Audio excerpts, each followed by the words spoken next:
విశాఖలో సినీ నటుడు విక్రమ్ సందడి చేశారు. తంగలాల్ ప్రమోషన్లో భాగంగా హీరోయిన్ మాళవిక మోహనన్, నిర్మాత జ్ఞానవేల్ రాజాతో మీడియా సమావేశం నిర్వహించారు. విశాఖలో సినీ నటుడు విక్రమ్ సందడి చేశారు. తంగలాల్ ప్రమోషన్లో భాగంగా హీరోయిన్ మాళవిక మోహనన్, నిర్మాత జ్ఞానవేల్ రాజాతో మీడియా సమావేశం నిర్వహించారు.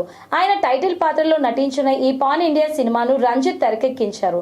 ఈ సినిమాలో ఈ నెల 15 విడుదల కానున్న నేపథ్యంలో చిత్ర బృందం విశాఖకు వచ్చారు.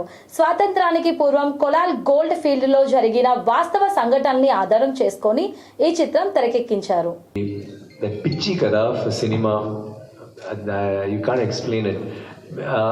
తమిళ్లో ఉంది, Malayalam, everybody has that craze for cinema. But Telugu is something else. అది ఎలా ఎక్స్ప్లెయిన్ చేయాలంటే నాకు తెలీదు. బట్ ద థింగ్ ఇస్, మీరు అలా చూస్తున్నారు సినిమాని. నాకు ఇప్పుడు కాదు, ఎప్పుడు ఫస్ట్ మూవీ నుంచే నేను ఎవరంటే వాళ్ళకి తెలీదు, కానీ వచ్చి చూస్తారు ఏ హీరో అంటే. అండ్ యూనో ఇలా చూస్తే ఇలా హీరో ఉంటున్నాడు, ఇలా ఉంటున్నాడు, మంది వచ్చి మాట్లాడుతున్నారు.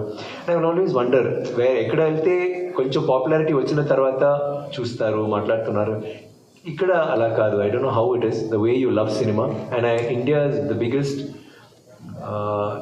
Industry for cinemas in India.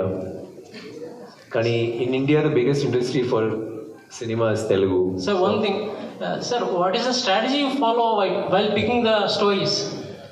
I don't pick them, they pick me. They'll just come and grab me and say, "Ra, cheyandi." Ilanti oka it's that kind of a magic. You can't. Naku chinnappadi nunche naku normal ga cheste naku nachadu. Naku ఏమో డిఫరెంట్గా చేయాలి, లేకపోతే out of the బాక్స్గా చేయాలి, లేకపోతే ప్యాషనెట్గా చేయాలి, పవర్ఫుల్గా చేయాలి. And నాకు జీవితంలో ఎప్పుడో నేను యాక్చువల్గా లెంటాస్లో అడ్వర్టైజింగ్లో ఉన్నాను. I can't do a desk job. నాకు మా మోటో ఎప్పుడో, మన మోటో ఎలా ఏంటంటే, make your hobby your profession, then you don't work one day in your life కదా. సో నా నాన్నగారు తల్లి డాక్టర్ రావాలి, లేకపోతే ఐఏఎస్ ఆఫీసర్, నాకు నేమ్ లేదు, నాకు సినిమా కావాలి.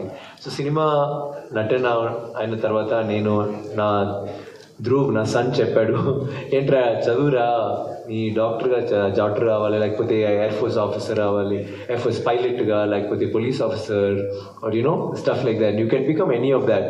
ఆయన చెప్పాడు, లేదు I want be an actor. But why can't you be this? Is actor అంటే I can do all this, no, I can act as everything.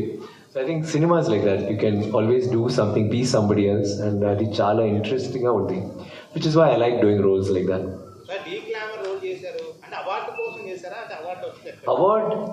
Award is a beautiful thing అండి. ఎవరైనా ఇస్తే ఇంట్లో షోకేస్లో పెట్టడానికి it's a beautiful thing. But award అంటే ఒక రోడ్లో వెళ్ళినప్పుడు ఎవరైనా ఆడవాళ్ళో అతను వచ్చి, సార్ బాగా చేశారు సార్, ఏంట్రా సార్ అది picture, that is an award. Anyone who sees you and says it's good, sometimes, you know, I think, so you get hundreds of awards every day. మీరు కూడా ఇప్పుడు మీరు అడిగితే ఏం అడుగుతారంటే, you think that this has a chance to get an award కదా, that is an award in itself. అదే award కోసం you can't do a picture. You need to have conviction, ప్యాషనెట్గా ఫీల్ చేయాలి, ఇటువంటి సినిమా చేయాలి, ఇలాంటి ఈ రోల్ ఇలా ఉంది, ఎలాగా చేయాలి, చేసిన తర్వాత జనాలోకి ఎలాగా, you know how can you go reach it to them. That is what makes it work. Sir, మీరు ఎప్పుడు ఎక్స్పెరిమెంటల్ ఫిల్మ్స్ ఎందుకు చేస్తారు సార్?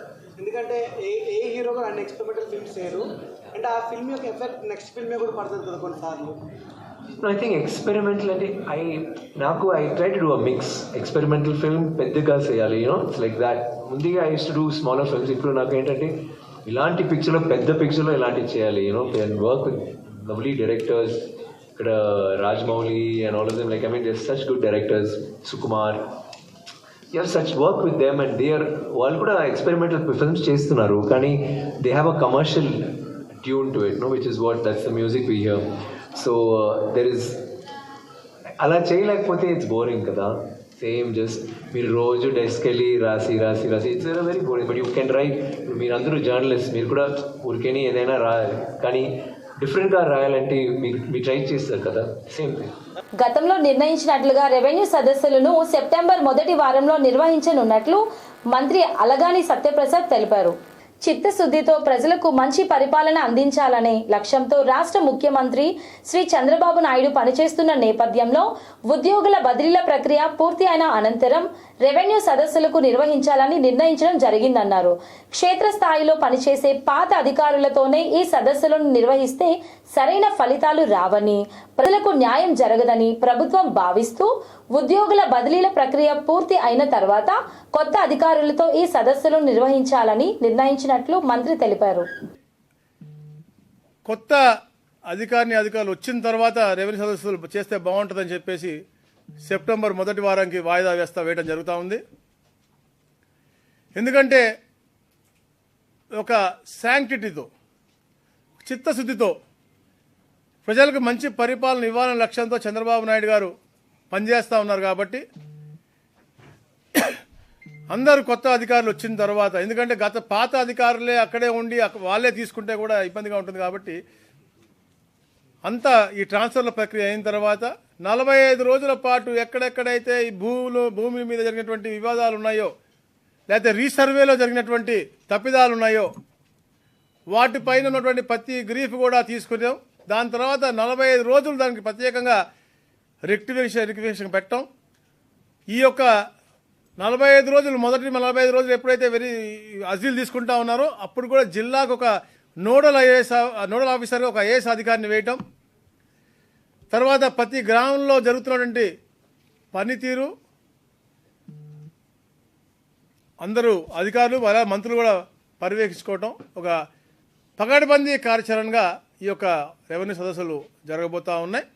ఈ యొక్క ట్రాన్స్ఫర్ల మూలంగా ఒక 15 రోజులు వాయిదా వేయడం జరుగుతూ ఉంది. Thank you.